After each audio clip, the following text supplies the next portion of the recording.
Hey guys, welcome back to our video. So today I'm going to show you how to cancel your YouTube Premium subscription. So here I am on the YouTube app. You go to your bottom right where you see your profile picture, so click there.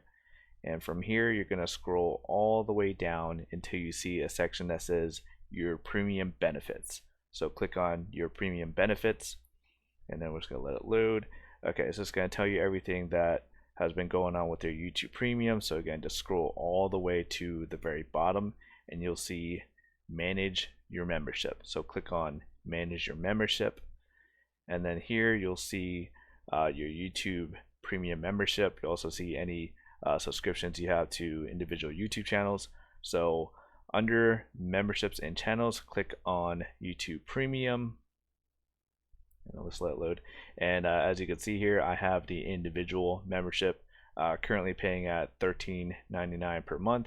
Next billing date is listed there, and to the right of it you'll see a button that says cancel. So all you had to do is click on cancel and you successfully canceled your YouTube Premium subscription. So if this video helped you out, hit that like button. Thank you guys for watching. I'll see you guys later.